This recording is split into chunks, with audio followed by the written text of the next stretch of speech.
If you could come up as soon as you can and shut the door behind you.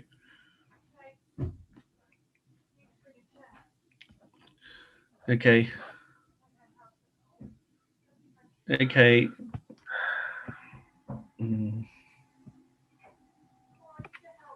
Yeah, no.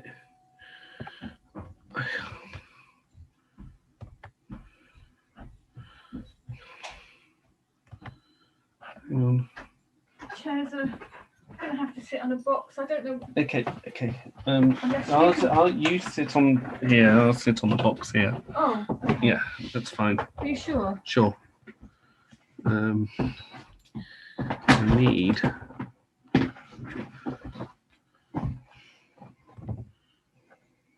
Because that's now live on YouTube. So I need to find where. Did they see me coming in then? No, yeah. Doesn't matter. YouTube. Need to see where I am on that. How long will this last? About 45 minutes. Okay.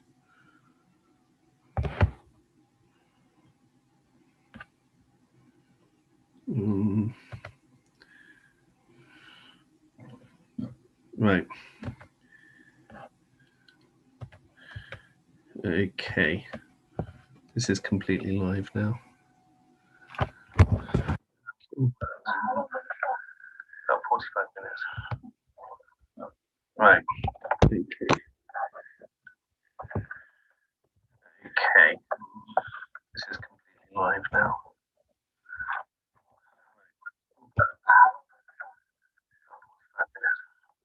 Okay. To right.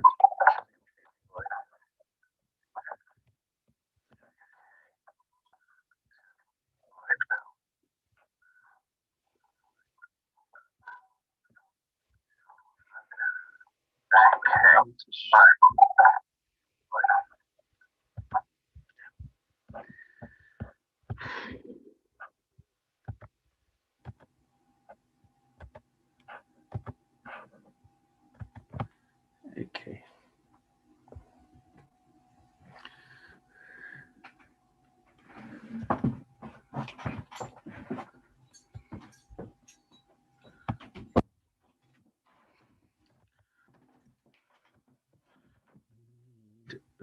Need to have my questions on standby.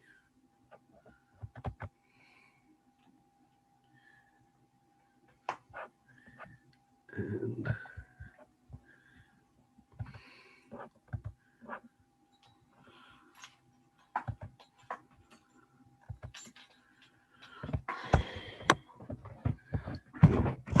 there we go. Script.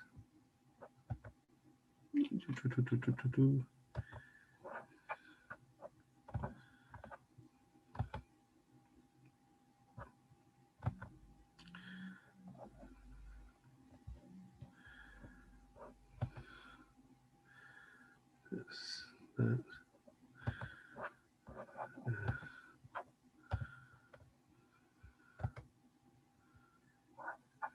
No, I don't want that.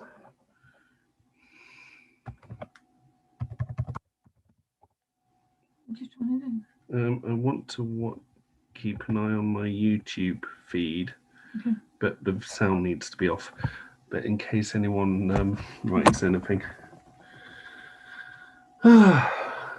Right, 1 minute to go. And hopefully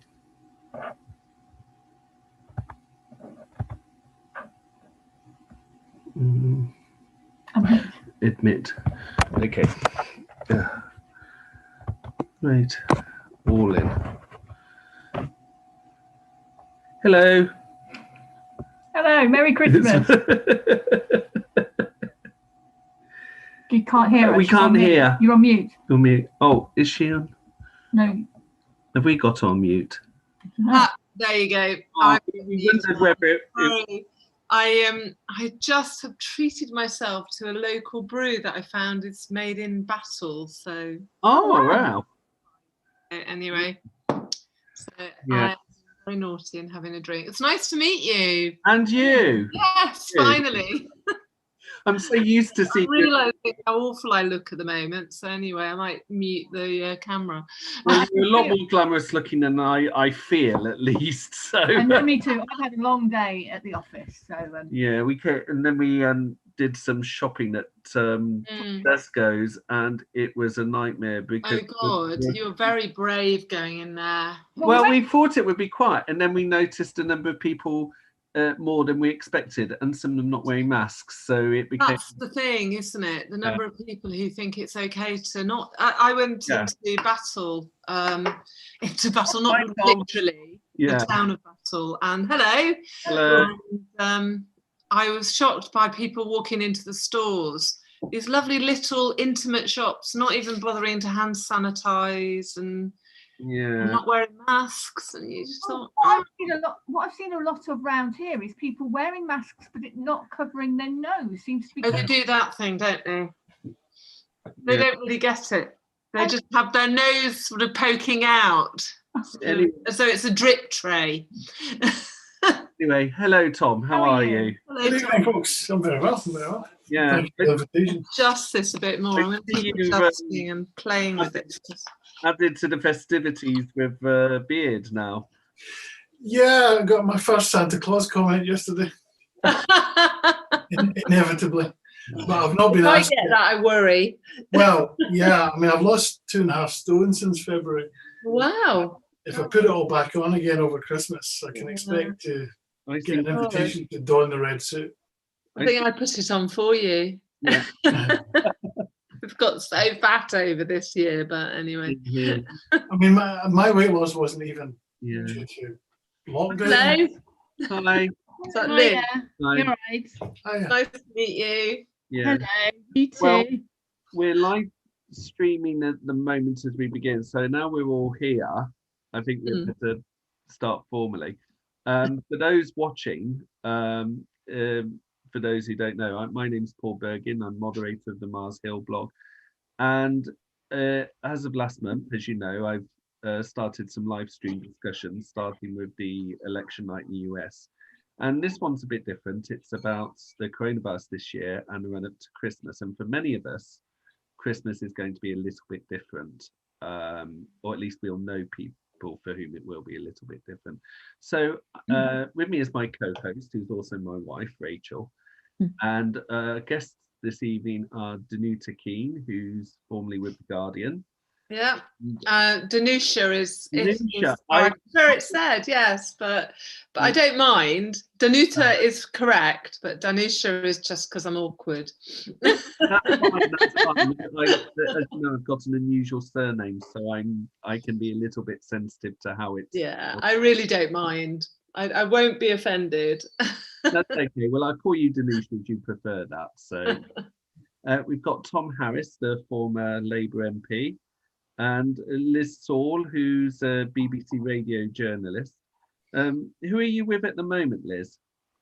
I am with a couple of different BBC local radio stations, but you'll hear me on the radio network reading bulletins for all BBC local radio stations. When they don't have a local journalist, there's a network one. So I essentially read the news on the radio for the BBC in whatever guise I'm needed. I think I've caught your voice several times on the radio. Like, she sounds familiar. What, you know, before it sort of clicks. You have a lovely voice as well. Thank you. you. And it's radio. It's when we, lovely. Liz and I first met when we were at university. I've forgotten what you studied though. Was it the same course as me? I studied public politics. I did my foundation course at Luton, and then I went on to do pure politics at Westminster. That was it. I did media practices, whereas I took more interest in politics, and you seem to have gone on into the media. Although politics is everywhere, it comes in extremely useful. Yeah. As I say, I'm reading bulletins. It involves a certain amount of reporting and producing as well, because you will also hear me from time to time on Today in Parliament on Radio 4. So I do political reporting as well. Excellent. So to begin with, just to settle in, I think when we look back on Christmas, past Christmases, some of us have a favourite Christmas in the past. It might be idealised and rose tinted, but is there any Christmases in any of your past where you look back and you thought that was a really good Christmas? I really liked that Christmas. Oddly, the Christmas after my father died, which sounds like it should be terrible, but I was in my flat in London at the time, and my mum came to stay with me, and we had the most delightful time. And I think it was just, we were both expecting it to be very sad, but instead it was just really, we had lots of fun, and we went out and we went into London, and London during Christmas, because it's so quiet, and you probably like that now with COVID, just was, it felt like you could take back control, to use a horrible expression, of London. If you lived in London, you suddenly got to, you know, just enjoy it and luxuriate in this amazing city, because it wasn't full of frenetic activity. Yeah. Tom? So many. I've got very positive memories of all my Christmases from childhood, and there was a gap where I had some pretty appalling Christmases, which during my first marriage, but that didn't last long. So yeah, I mean, I think probably the first Christmas that Carol and I were going out, but we weren't actually living together yet. I think that was just a fantastic, just a fantastic time, really. I just remember it being very exciting and new, and kind of what the Christmas songs are supposed to be about. And I was listening to Christmas songs today, and I thought you can divide most Christmas songs into two things. There's the ones where it's all about how you're in love with someone, and then there's other Christmas songs about how you've lost someone or you've split with somebody. And for me, obviously the most memorable, most enjoyable Christmases are the ones where, you know, where you're happy. And for me, I think the best one probably, as I say, just a couple of months after Carol and I started going out. So that was lovely. Liz? I'm in an interesting position in that I have almost never celebrated Christmas. Well, yes, I'm Jewish, so I grew up not really celebrating Christmas. Obviously, I was aware of it because I was born in London and grew up in London. This is a Christian country. Some might argue it's not anymore, but it is. We have a sovereign head of state who is head of the Church of England, and even as a Jewish person, you respect the religion of the country in which you're brought up in. But I never really had a Christmas tree. We sent cards, mainly because, you know, at school or whatever, or the parents' friends, they'd send cards out of courtesy. So you'd send Christmas cards. Didn't really do very much. It was nice. And going back to something Danusha was saying, that you go into London on Christmas Day, it was empty. And you sort of think, this is lovely. This is my home city. This is really nice.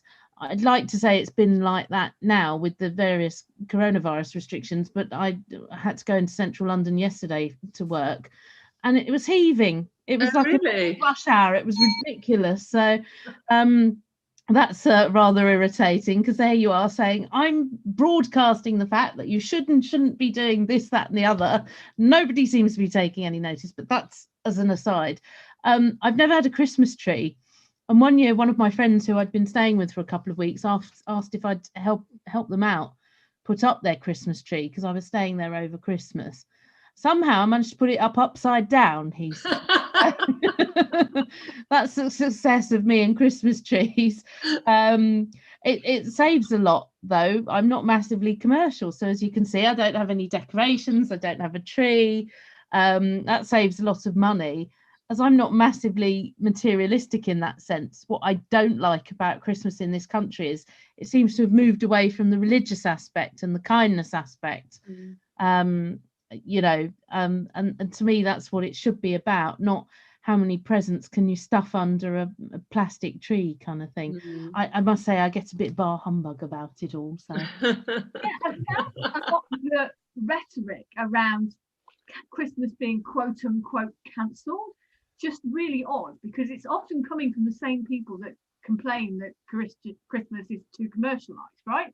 Mm. And so like if you're complaining that Christmas is too commercialized and that it's all about trees and Santa and buying presents and shareholder value and all of that, then like actually Christmas can't be cancelled if it's about the thing that it's supposed to be about, and so actually in that sense Christmas can't be cancelled. So yeah, as I say, it's coming from people. I just find the whole thing about Christmas quite interesting because I think I'm a militant agnostic. I'm not quite an atheist, but I'm almost. But yeah, divorce rates go up straight after Christmas. I think it's about the 6th of January. The first Monday after January, they call Divorce Day because that's when everybody files. It's one of the busiest days on lawyers' calendars because that's when everybody sort of contacts the solicitor and saying, I'm divorcing, I want a divorce, I want out. And I do think there is something about the expectations and placed upon Christmas, this whole thing about, oh, it's family and it's love, and yet it's when I've had my marriage break up over Christmas. I know I've had so many breakups around Christmas, mainly because I started going out with, totally inappropriate people just before Christmas because, sorry. Oh, just a minute. I better hold that thought. I won't be a minute and I'll put the... Yeah. It's interesting what Danusha was saying, actually, because even though I don't celebrate Christmas, I've noticed the pressure on other people. And actually, there's been one or two occasions where, at Christmas where some people have tried to say to me, oh, but Christmas is nice. It doesn't have to be about religion, but it doesn't have to be commercial and all this sort of thing. And then they've been the ones that have made it really horrible for whatever reason. I'm thinking, no, I'm just going to stick to my guns with... Yeah, but my view of Christmas and staying out of it as much as possible. I always work Christmas as well. Yeah. I wonder though if COVID is actually, there's a possibility that because of COVID, because of restrictions on movement and association and gatherings, I wonder if it might actually allow us to kind of take a deep breath and take a little step back and give ourselves more time to think about what Christmas actually means.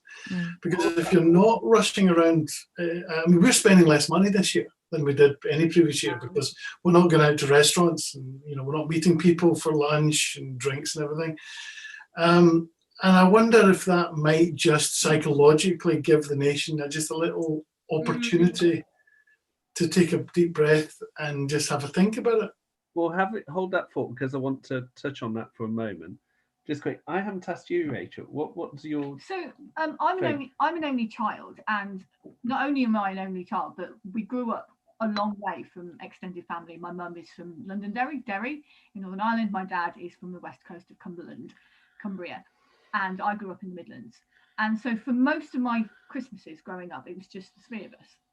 And I always felt jealous of people that had big families, and I felt that other people were kind of having a bigger, more exciting Christmas than we were. There was only one period when that wasn't the case. My parents lived in Minnesota between 2000 and 2005. That's another story of why they did that. They were in the edge of the Twin Cities suburbs, and on a number of Christmases when we were living in the States, we actually had family friends over for Christmas, or we'd have a family of friends, if you know what I mean. And I really loved those Christmases because there was a greater sense of it being Christmas and it feeling more like it was supposed to be Christmas. The other thing was that it always snowed because it's the Midwest.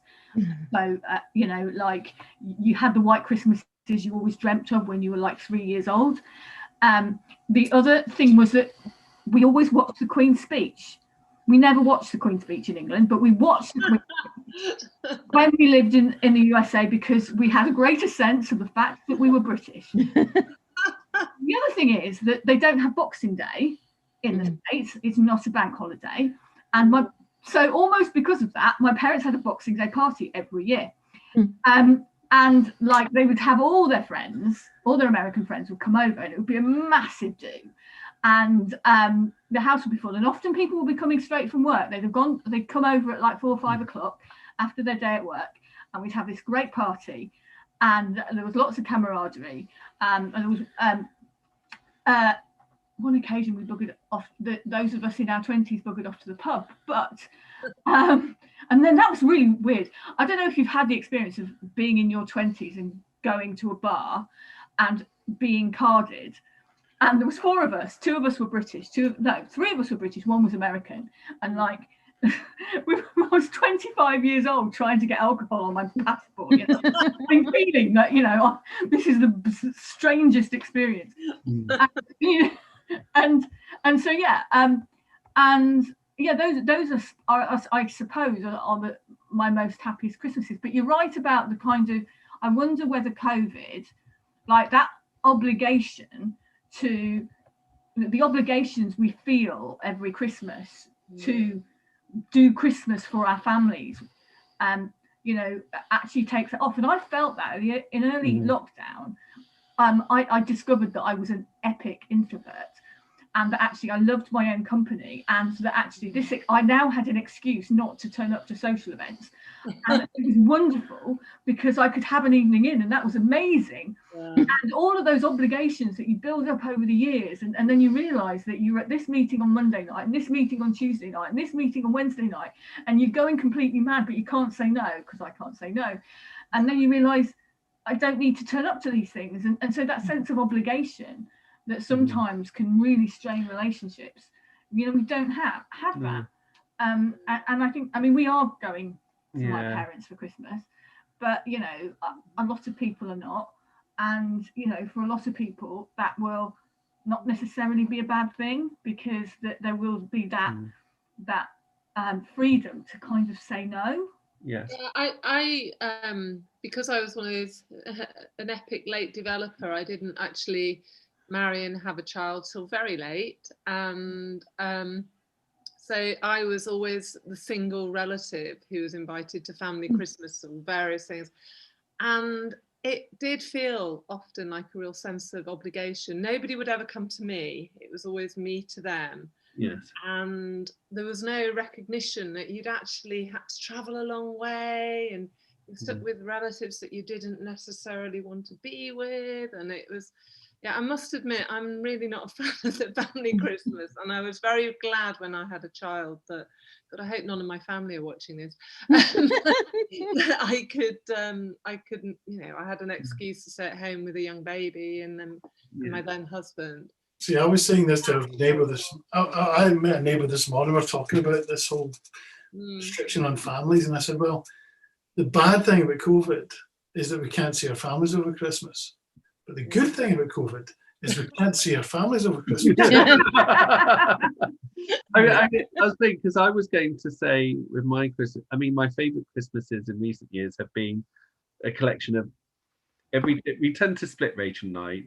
One Christmas it'll be with my family, and another Christmas it'll be with Rachel's. So that we're very scrupulous. We're scrupulous because we, growing up, I saw how other families weren't so careful in that regard. So it's always been entertaining with Rachel's parents, and in spending time, the 4 of us. But the most memorable for me, apart from when some of our Canadian friends, 1 or 2 of our Canadian friends come round, you know, and spend Christmas with the Bergen family in the past, and that's always been fun, was when I was 10, and we went to my dad. Both my parents come from Leicestershire, from the Melton Mowbray area, and they met at the grammar school there. And my dad lived in a small hamlet called Barsby near South Crowsett. You get the idea. And coming from a farming family, some of our relatives lived almost next door to each other. So there would be, so when I was 10, you had my grandma Bergen living next door in a semi-detached to her brother. She was already widowed by them, living next door in a semi-detached to her brother-in-law, my great uncle, who was a bachelor his whole life. Next door to that was another Bergen house that had been transformed into a holiday home for my aunt and uncle, who are expats in Hong Kong, who came over. So you had 3 different houses. actually, incidentally, the house after that's slightly famous because that belonged to another great aunt and uncle, and they sold it and moved. Because that fourth house was on her escape to the country, which made my jaw drop. Brilliant. But those three houses were next to each other. But of course, because we were all related and everything, the fences were taken down. So it's like this large hummocks of vegetable gardens, lawns, etc., like some vast estate, and then 2 cottages and a holiday home. So we'd all go around. Cummings family. I'm sorry. I know. Well, this is mid-80s. So my aunt this Christmas, my aunt and uncle from Hong Kong came over for the first time for Christmas. So my cousins, who, even though they're a few years older than me, so you had all the age ranges there and all the relatives, and it was the biggest family Christmas I'd ever been, and it was really exciting, really happy. And then we came home New Year's Eve, and one of the water pipes had frozen and the whole house was flooded. Oh no. And it's like that triumph and tragedy in one go. There's this really lovely moment, and then you think there was a payoff. And for many of us, of course, this year, there does feel this, as Tom, you said earlier, there is, the ideal Christmas because there's no family, and there's an ideal Christmas, the bad side because there is no family. And I was just wondering, what do you all think are, in this unusual, what for many of us is unusual Christmas this year, what do you think are the ways of getting through Christmas this year? Because for many, it will also be a fairly isolating time. Well, as I mentioned before, I always work. And actually, for me, that is a way of getting through it, because I don't particularly like this time of year. Yeah. As I said, I'm not particularly materialistic, and you just feel that every year, regardless of whatever else is going on, even this year, there's just this nauseating commercialism and pressure to buy this tree or buy that cracker, or here's 6 different types of mince pies, and you just think, no, it's all a load of rubbish. You really are going to be visiting 3 ghosts on Christmas Eve. I would pay good money to see Liz visited by 3 ghosts over Christmas Eve, because I'd love to see how she would react. Oh, believe me, I think there are enough ghosts that visit me nearly every night as well, given how my family claim they're always, or say they're always quite psychic and things. So I'm sure I have angels and things looking out and watching over me. But actually, I like working. Part of me is it's because then I don't have to worry about the pressure of cooking and Christmas and whatever. Equally, it takes your mind off things. I'd rather be busy. And also, actually, because, I work in an industry that's 24/7. Yeah. And so much like, there's a bit of an argument at the moment between the supermarkets of giving workers the extra day off of Boxing Day to keep the stores closed on Boxing Day as well, as a kind of thank you for the mad amount of work that all sorts of people have done this year, not just NHS workers, but all key workers and essential workers. Broadcasters are counted as key workers as well. And so I'm at work. It means that somebody for whom Christmas does mean something can be with their family, whether it's just their immediate family or one of the bubbles that you're allowed to have for those 5 days, the 23rd to the 27th of December. Tom, you look like you were about to say something earlier.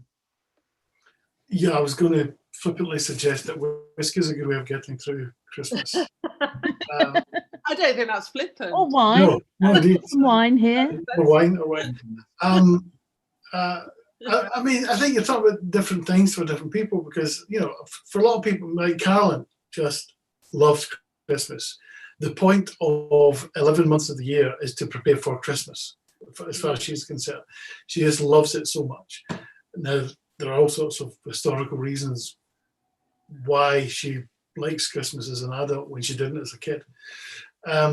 So for her, it's not a case of getting through it. I mean, she just loves it, and she's kind of brought me into that as well. The excitement is catching. So for us, it's a very positive, lovely time of the year that we regret is over with. For other people, there's an awful lot of people. We're very lucky. We've got a lovely family and a lovely house, and I always, and I think we should think about people who are just having a really shit time of it throughout the whole year, and it gets worse at Christmas, and how they get through it. I mean, actually, to be honest. I've no idea how some of these people are the strongest people on the planet, how they get through it, and if they've got kids, and if they've got families, but they're still having a hard time either because of money problems or because of where they live or because they haven't got a job. I certainly am not in a position to advise people in those kind of situations how they would get through Christmas. I'm just incredibly grateful that for us, it's not a case of getting through, it's a case of genuinely celebrating. I think that's not brought everyone down. Yeah, no, but I've been thinking a lot about earlier in the week, there was a Joseph Rowntree Foundation report about destitution. Yeah. And the rocketing levels of destitution. This is 2020. And we're talking about destitution in this, very developed economy, and it's ongoing for lots of other reasons, not just COVID. And people who have fallen through the cracks, they've lost businesses, and I think we're going to see far more of it in the new year with people losing their houses. People who have never thought that they've always assumed they would be okay. Because they work hard, they earn enough, they've got whatever. Yeah. And that, the idea that there are people in this country who can't afford to warm food at this time of year, they can't even make soup. That, it to me, that makes the points that Liz was making about the obscenity of the consumerism at this time of year seem even more harsh. And I would hope that what we've seen this year with the response to key workers, with the response to people who are genuinely really suffering, and people who've been very ill or had family members die, is that we've seen a sort of re-emergence of a sense of kindness and community. And where I live, in my little cul-de-sac down in Hastings, in the summer they had a VE Day party, which somebody organised, put notes through the door, and we all sat socially distanced in our front garden with music playing and eating sandwiches and having a best cake and things like that. And these people, these lovely neighbours, have organised us to have a Christmas drinks, because there'll be people here who can't see their family, there'll be people who are on their own, or maybe are always on their own at Christmas. So we're all going to go out on Christmas Eve and stand in our gardens in the rain and in the freezing cold. And we were all the people, it's everybody had been going, it all came from people clapping for the NHS. And I do feel that is something, a little thread of gold that maybe has come through a lot of darkness this year. I gave up my career as a journalist this year, and I'm retraining as a teacher, as a history teacher in secondary schools. So seeing that at the front line as well, and seeing what children have had to cope with, and the way that teachers have handled the pandemic has been actually very humbling for me. It's really humbling, and I think I had it bad, no way. My sister is a school teacher, and she also teaches in secondary school, and she's it's a lot of hard work from what I've heard of how to. Yeah, I mean, I feel like a bit I have an element of survivor's guilt, where actually life has in many ways improved for me. I have a job in the city that I do from home, and it's a job that will exist after COVID, and actually I can do my job just as well at home, and actually I'm saving my seat on my season ticket, so we've got more money, we're spending less money.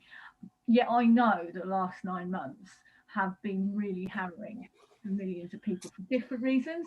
So you have the key workers. I have a relative, I have a cousin-in-law who works at a nursing home in Workington, and she got COVID, then her husband got COVID, then her son got COVID. And she said she went to work every day for weeks, knowing that she was going to get COVID. And I just can't imagine how harrowing that is. Yeah. And it isn't flu, and she was ill for at least 2 or 3 weeks.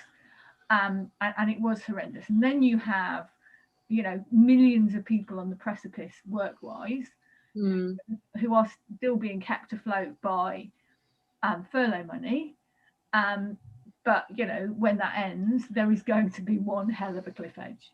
Yeah. And there are hundreds of thousands of people losing their jobs. There will be whole industries disappear. There will be other industries that will take their place. The whole online thing. And I'll tell you what, the number of random little bits and pieces I've ordered from Argos this year is very Argos and like, Amazon one and of those. One of those, right? Argos, do you sell one of those? Right, that'll just turn up. I don't need to go to it's not free advertising. I spoke to my postie today, and she said she can't wait for Christmas to come because she has never worked so hard as this year, because she said even if they go into lockdown, she'll be delivering stuff all the time because everybody was just going online and shopping online during lockdown. So shopping for me in a supermarket is the most terrifying thing. And at the beginning of the first lockdown, I was a carer as well as a key worker. So I was going and doing that shopping for my mum, for my neighbours, because they were all shielding. And I was happy to do it. But equally, you go in there, I would go in there with a scarf around my face before they said you should wear a face covering. Because for me, it was terrifying. And I didn't want people to come near me.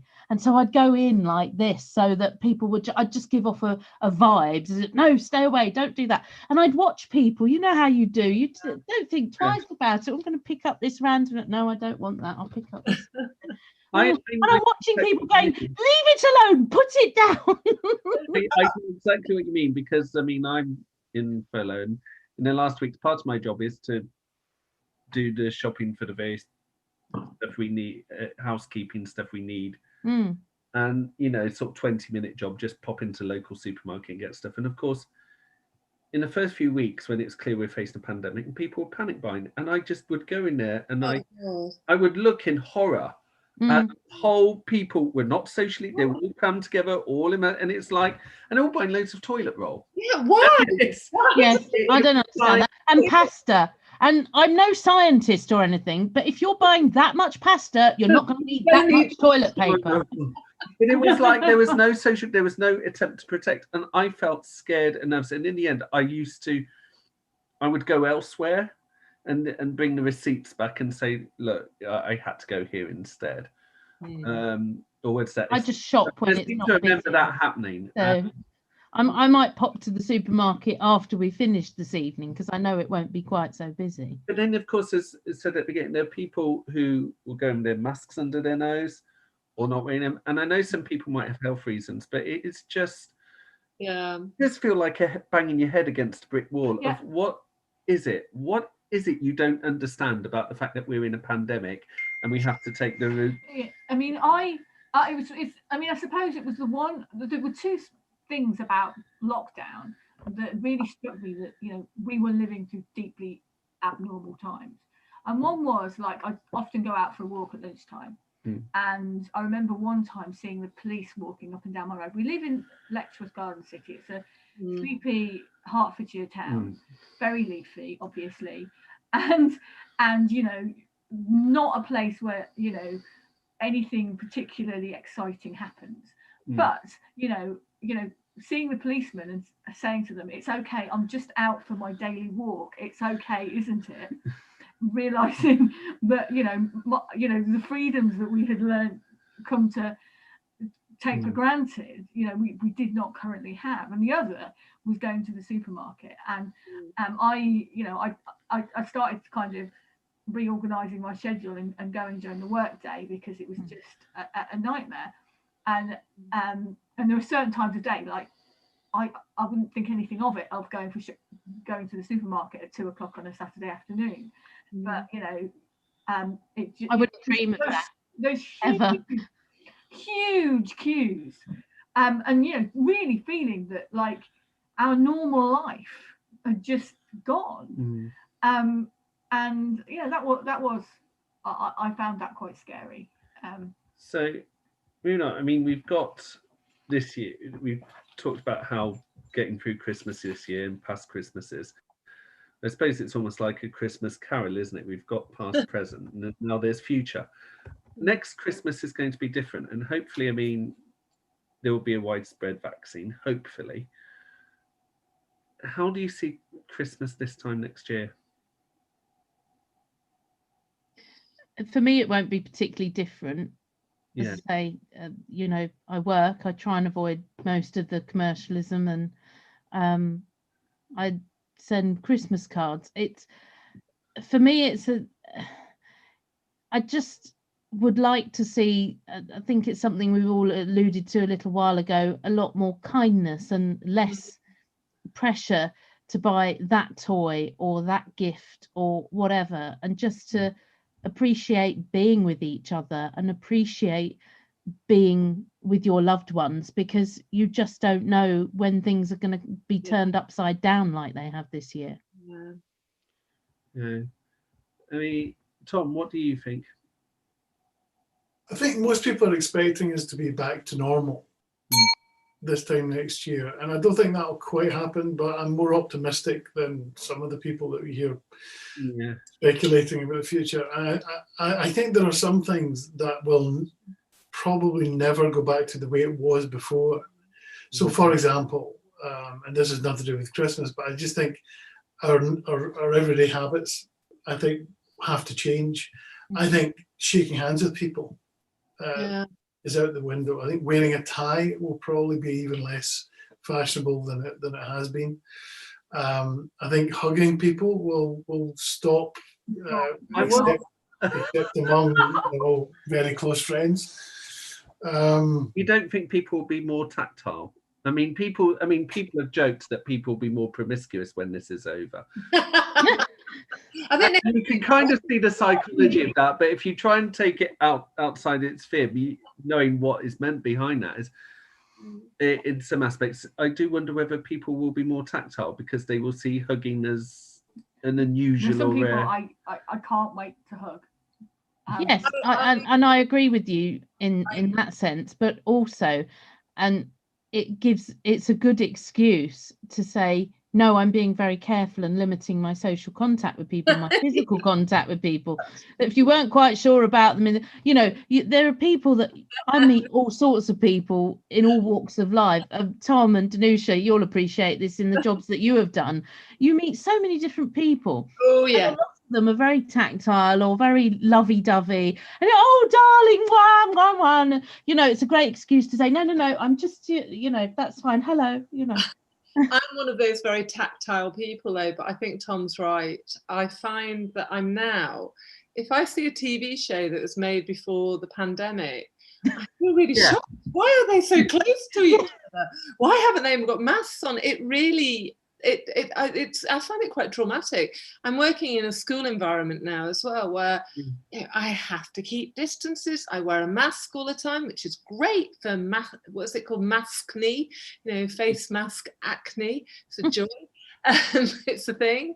But yes, cleaning my hands constantly. When the pupils come into the classroom, I'm spraying their hands as they walk in. And definitely as they walk out, sometimes I feel like it. But that sense of, just having to just watch that this thing is unknown. And I think you're right, Tom. I think people will be very wary. And I think it's going to be very strange for very young children whose earliest memories are going to be of not seeing adults smile. I think it's going to be interesting to see how that affects them developmentally, because that's all they've seen. And learning to smile with the top half of your face. I hope I'm not giving to Dre.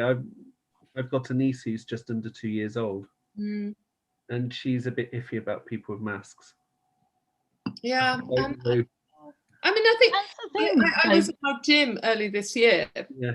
And my personal trainer, when I had a personal trainer, I can't afford one now, I'm a student, but he said you'd be shocked at the number of men he sees that don't wash their hands when they go to the loo. And I think, that's one of the things we've realised. When you have to teach people how to wash their hands, we're not the cleanest nation, are we? We are a bit of a bunch of soap dodgers, or some of us are. So I think that might change, which is good. do you think anything will change, Rachel? Well, I think that there is going to be, I mean, moving on from what Tom said about there will be some things that will never go back to what they were. Some things will permanently change. And one is actually, I suppose, what you could call the work from home revolution. Yeah. I have been commuting daily into London and quite frankly hating the commute since 2010. And you know, it's not what I chose. I was previously in Cumbria. I got moved down by my employer. And it's not a bad thing. We wouldn't have met otherwise. This is true. We would not have met. Every cloud. Not transferred me from Westlake Science Park to London. And I really hated it. And I was often thinking, I've got to find a way to stop commuting. And, you know, we had a global pandemic and all of a sudden I was working from home and we will not. And most office-based companies will not be going back into the office 5 days a week. And that is going to have profound consequences for the economy on lots of different levels. Good and bad, I think. Yes, so all those little coffee shops on the, you know, city workers, you know, walk past are obviously going to be completely hammered. Yeah. But your local coffee shop in your village or town high street. Also, you know, there is a spectrum of working from home. And so, you know, people will possibly move further out of London. I think that will have quite profound impacts for our economy in terms of spreading wealth throughout the country, because if people don't need to go into London, they don't, or into big cities, then they don't need to live near big cities. And I also think that, you know, it will change family life, you know, overnight. You know, parents were homeschooling their kids, and you know, many of them were homeschooling while working full time. It will change, you know, all of that will change family relationships, it will change choices. But I'm aware when I say all of that, I speak, you know, there's an extent to which this work from home revolution has been quite positive for many office workers. That's not an experience shared by people who are not office workers. It is not. Yeah, and I think shared by key workers. It is not shared by doctors, nurses, supermarket workers. You know, there has been a privilege gap there. Yeah. And quite an acute one. And I think that therefore different parts of society have experienced this pandemic differently. And you know, that what that does, I don't know what that will do to social cohesion. I'm hoping that, you know, we will value our key workers more. I am cynical and pessimistic that we will. They've already said they're not going to give us pay rises, so yes. Can I just say one thing that really does concern me about this pandemic? And it's a lot of talk about, you know, it's better for family life in many ways, but women have been the group who have suffered the most economically. You know, the jobs that have gone in retail, it's affected women. Yeah. The carer status, the homeschooling. Generally, it's not the fathers that are doing the homeschooling, so they're having to stay at home during lockdown and do the schooling and things like that on top. And I am very worried that we will have lost ground.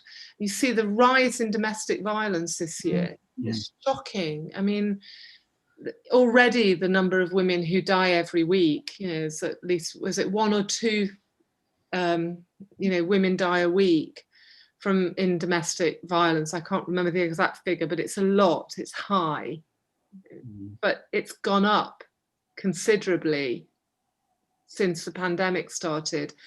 And I worry that we are going to have the services that are there to support women in these situations, that we're going to see women get their jobs back and not be economically dependent on their male partners, which again adds another layer of potential oppression for women. And I know I sound like I'm really being very down about this, but it does worry me. I think, you know, I'm in a fortunate position. I have lots of friends who are working from home now and loving it, quality time with their kids, but there is a big underclass there who And unfortunately, a majority of them are women. You know. So we know how much this government cares about women, don't we? So looking on now, you know, almost wrapping things up because time has gone very quickly, and we did advertise this as a 45-minute chat. Oh, wow. What is it about, to sum up in here, about Christmas do you like in as individuals? What are aspects of Christmas do you find particularly enjoyable? So we sort of leave on a positive, I suppose, as it were. I'll go first because I'm going to be very positive, and I want to speak before Liz tells us all that it's horrible. Yeah, exactly. Because Carol and I almost fetishize A Christmas Carol, the story. I mean, we both read it every year. We listen to the audiobooks, 2 versions, Patrick Stewart's and Tom Baker's. We watch a number of versions. Obviously, the Muppet Christmas Carol is the best one, but there are others as well. Have you seen the George C. Scott one? Yes, that's the one we're watching. Yeah, that's pretty good. We watched the George C. Scott, the Patrick Stewart, Kermit the Frog. Jim Carrey? No, but we do watch the Bill Murray. Bill Murray Scrooge. Brilliant. And now we've Anthony Newley was in the title role of Scrooge, the musical, and I do like that actually. I've seen that. And of course, there's the Alistair Sim one, and then we watched the one that we just started watching recently, which is actually very good and was kind of missed by most critics. The Man Who Invented Christmas, about Charles Dickens and how he came to write Christmas Carol, which is a bit silly, but it's actually really great, heartwarming stuff. And for us, that's Christmas, and we love buying into the whole be kind to people at Christmas and be more generous and just forget all of your grudges and just be positive and loving at Christmas. And I know it sounds really corny because it's so Hollywood, but we completely get that. We just love it, and we want to encourage our kids to have exactly the same attitude, and even if it's only once a year, it's better than never doing it. So that's us. It's Tom's for Christmas. Can we all come to you? Bugger off. Not this year. What do you like? I can camp in your garden. That sounds lovely. Actually, to try and be on a positive note, picking up on what Tom said about kindness and things, the nice thing about working on Christmas Day is that, and this has always been the case, and I don't envisage this changing no matter how you listen to the radio, whether it's, you know, traditionally on a radio set, a wireless, DAB, whether you're listening online. But there are those people who are alone at Christmas and they tune into a radio station. There's a huge choice. But we're very fortunate that actually in BBC Local Radio, there are a lot of people who do still tune in because they want that companion, because they are by themselves at Christmas. And actually it's nice because you might happen to answer the phone on Christmas Day and it'll be somebody who said, oh, I'm just having a quiet one, I'll have a sherry and watch the Queen later, but I've woken up at 6:30 and I've put the radio on, so I just thought I'd ring in. And you think, well, that's nice because they've taken the trouble to ring you to wish you, and you can do likewise. It costs nothing. And actually, you probably made that person's day. You might be the only person they speak to that day. So even though I'm working and I don't celebrate it and all the rest of it, that human kindness is very important, and that spans across any festival or religion. I was, before I pass on, to Danusia and Asker, you just reminded me of one of my favourite Christmas memories, which was when I think I was in my early or mid-teens, and it was Christmas Day, and I was in the kitchen. It was about 7:30 in the morning, and Dad was already preparing the turkey and everything, and he had Radio 4 on.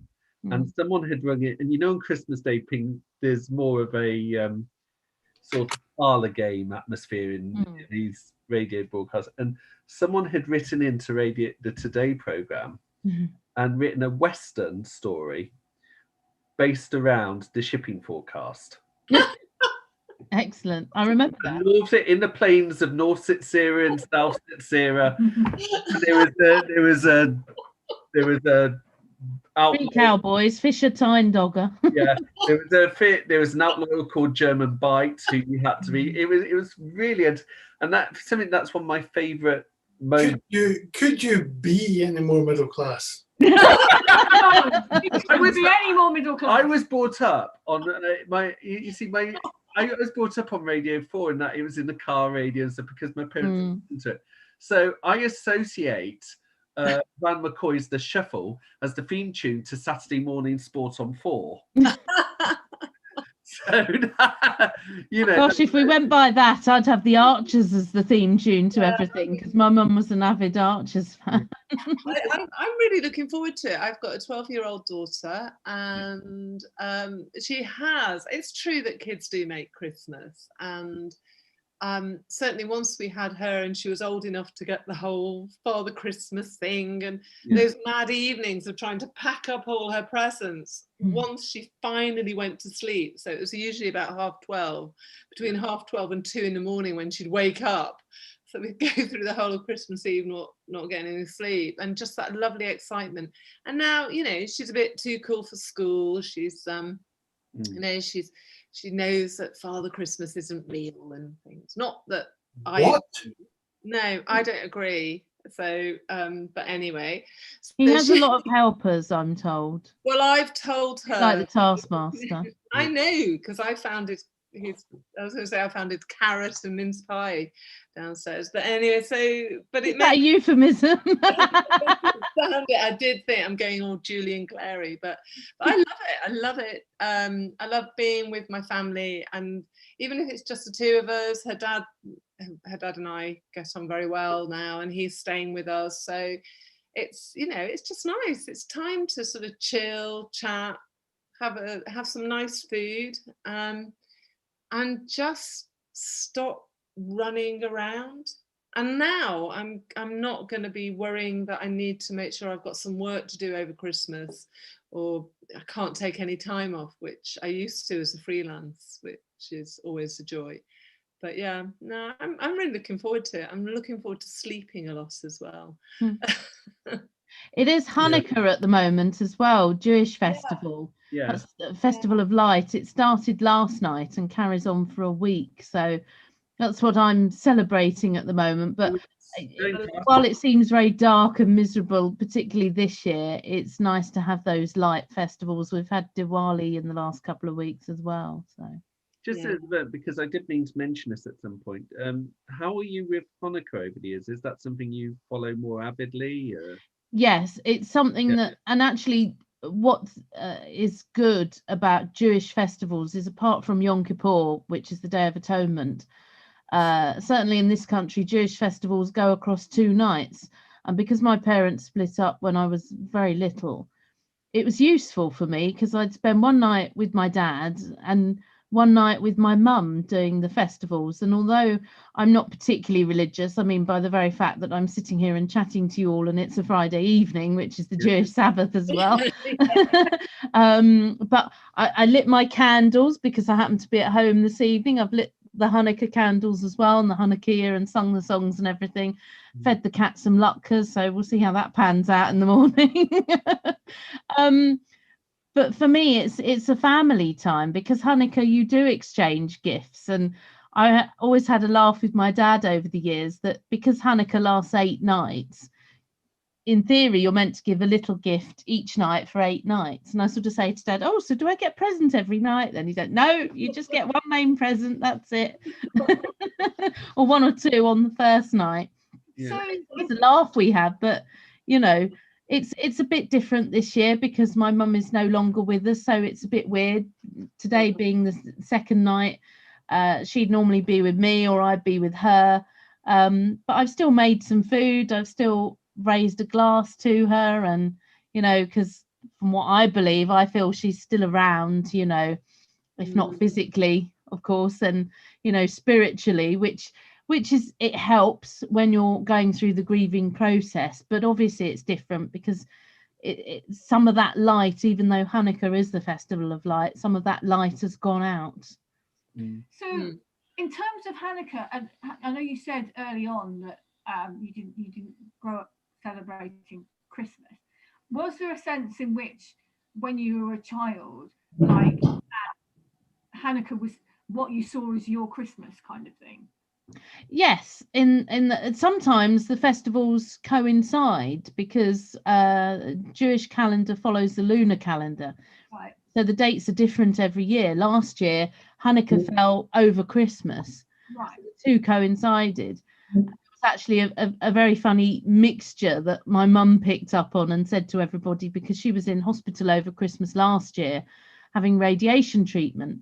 And on Christmas Day, she was visited by what she termed 3 wise people, which Paul, who knew my mum, knows that there was much amusement in that comment, because she was visited first of all by a Catholic lay preacher on Christmas morning, and then she was visited by a Protestant priest. I hope I've got that right. I think I have. Protestant priest, opposed to I haven't. Okay, Protestant vicar is what I'm trying to say, but I wasn't sure they were called that. And then she was visited at lunchtime by the rabbi, because it was Hanukkah at the same time. And each of them brought mum a little gift, and regardless of what religion she was. So by the end of it, she said, I've been visited by 3 wise people, all bearing gifts.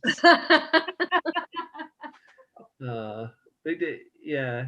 It's kind of nice, isn't it, really, to have little echoes like that. Yes, but to me, yes, I suppose it is. It's my version of a winter festival, because we exchange gifts, because we light candles. So in that sense, I suppose you had because candles in Christianity are associated with Advent, I believe, Paul. So yes, for every start. Advent starts 4 Sundays before Christmas. Yes. Which was total invention of Blue Peter, as we know. I'm amazed they never got to the way some of those Advent candles were designed. I'm amazed they never burnt Studio One at the BBC. I know. I'm sure they burned a few houses down over the years. I'm going to have to go, guys. Yeah, so thank you very much for your contribution. Lovely meeting you. It's been a delight. Thank you, Tom. Thank you, Tom. And Danisha. Thank you very much for inviting me. Is that an astronomical telescope? It is. It is. There you go. Is that a thing of yours? Yes. Because I'm thinking of buying one.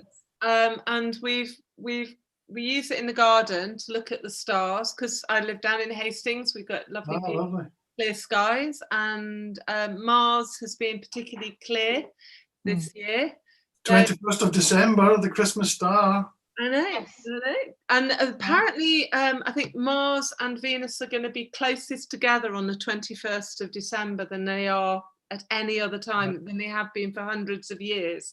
Yeah. So it's a good chance to see them. But yeah, it was one of the delights of this summer during lockdown, was taking the telescope out and getting my daughter to look at Saturn and see the rings around Saturn and things. Yeah, I'd love to do some astrophotography, but it's quite a lot of equipment to get. But I'm going to do it this year, I think, next year. You want to. There's a lovely Hastings astronomy club on Facebook. Which I'm in the Glasgow one, but but they can give you lots of advice.